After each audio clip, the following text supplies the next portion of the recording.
بسم الله الرحمن الرحيم. السلام عليكم ورحمة الله وبركاته، وأهلا بكم في هذا البث المباشر الجديد للتعليق على هذا الخبر من صحيفة هسبريس المغربية. هذه الصحيفة تستفز المسلمين في المغرب باستمرار، لكن هذه المرة بسبب موضوع كورونا.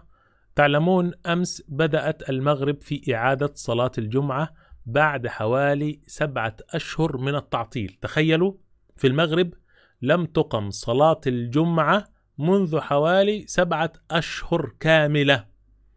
فبدأت الناس أمس تصلي الجمعة، وكانت فرحة كبيرة جدا، لأنه كان إغلاق المساجد أمر غير مبرر. الناس في الشوارع، ازدحام شديد جدا في الشوارع، والكاميرات تصور الناس في المولات وفي الشوارع وفي الأعمال وفي الأتوبيسات وفي كل مكان إلا المسجد. كل مكان زحمة إلا المسجد. المهم هنا أنه الصحيفة هذه نشرت إحصائية، طبعا هذه الإحصائية ليست موثوقة، أنه في أكثر من 3000 حالة إصابة وحوالي 60 وفاة بكورونا في 24 ساعة فقط بعد فتح المساجد. الفكرة ليست هنا سواء كانت الإحصائية صحيحة أم لا، الفكرة أنه هذه الصحيفة وضعت صورة مسجد. يعني أنا ما يعنيني هذا الخبر، أنا يعنيني أن هذه الصحيفة اختارت صورة مسجد. طبعا بعض الناس هيقولوا يعني أنت الوحيد اللي شاف الصورة دي. لا، أنا دخلت أشوف الخبر على الصحيفة، وجدت فعلا أغلب الإخوة في المغرب استفزتهم هذه الصورة. يعني لماذا صورة المسجد بالضبط؟ المسجد فيه صورة والموضوع في كورونا وكذا. أهو كل دي تعليقات، لماذا صورة المسجد؟ يا صفحة العار لماذا صورة المسجد؟ خدت بالكم؟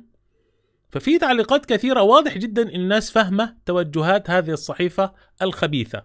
وهذا ليس الخبر الأول الذي يستفز المسلمين في المغرب من هذه الصحيفة. المهم يا أخواني، كل هذه التعليقات كما ترون الآن جاءت على هذه الصحيفة، وبدأ الناس يقولون لماذا تنشر هذه الصحيفة صورة المسجد. باختصار شديد، هذه الصحيفة تريد إيقاف صلاة الجمعة مرة أخرى. تزعجهم صورة الناس وهم يذهبون إلى صلاة الجمعة. هذا باختصار شديد. نفس الصحيفة هذه كانت نشرت الشوارع في يعني البيضاء، الدار البيضاء. شوفوا الناس عاملة ازاي في الشوارع. بعدين الناس اللي بيصلوا في المسجد واحد جنب التاني بينهم بعض متر، ولابسين الكمامة لمدة 5 دقائق ولا 10 دقائق.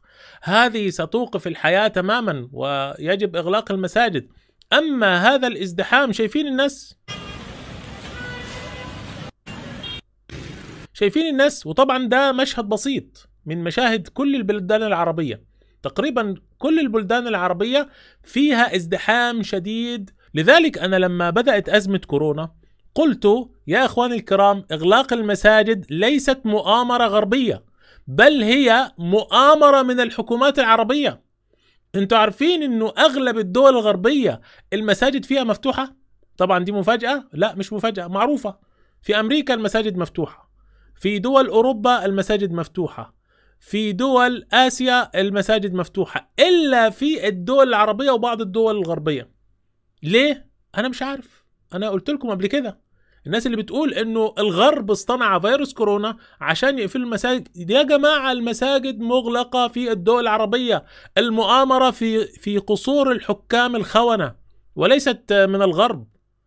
يعني حقيقة انا اضحك لما حد يقول لي كده، والمساجد مفتوحة في فرنسا وفي امريكا وفي اوروبا وفي المانيا وفي كل مكان، حتى في الدول اللي فيها عدد كبير من الاصابات. فخلي بالكم يا اخواننا الكرام، هذه المسألة لا بد من الانتباه إليها، وما أحد يخدعكم ولا يقول هذا الكلام. المهم نفس الصحيفة هذه تنشر هذا الازدحام، وهي نفسها تحاول أن تلصق ارتفاع الإصابات والوفيات بالمسجد. يعني الناس ما صدقت فرحت بصلاة الجمعة، وانتم عاوزين تغلقوا صلاة الجمعة. بصراحة الصور اللي كانت منشورة أمس على حسابات الإخوة المغاربة صور تفرح الناس. فعلا الناس كانت مشتاقة إلى المساجد. هم كانوا يقولون إنه إحنا نفتح المساجد والناس لن تذهب إلى الصلاة. الناس نسيوا الصلاة. أتاري الناس نزلوا والشوارع كانت مغلقة. الناس كانت تصلي في كل مكان في الشوارع، والصور كده النخل، الناس بتصلي بين النخل وفي الطرقات وكذا. نسيت حتى حضر الصور قبل البث، لكن معروفة نشرها إخواننا في المغرب، كثيرة جدا الصور. فشياطين الإنس مش عاجبهم المشهد ده، عاوزين يوقفوا الصلوات. ولذلك أنا شفت على حسابات مغربية ناس تطالب بمقاطعة هذه الصحيفة. أنا أصلا أقول من زمان يا جماعة، أنا كنت لما بيجيني أي خبر على هذه الصحيفة على طول أعديه، لا أدخل على هذه الأخبار. ودايما أخبارها كلها محاولة إغراء، مغني، مطربة، رقص، هجس، كلام فاضي، هكذا. أغلب الأخبار اللي كنت بشوفها أخبار فضيحة كذا، الفضائح مش عارف إيه، وكلام والله نشر الفاحشة. فسبحان الله فضحت هذه الصحيفة، وربما المحرر الذي ينشر في هذه الصحيفة بهذا الخبر لأنه وضع صورة المساجد. لماذا لا تضع الصحيفة هذه الصورة؟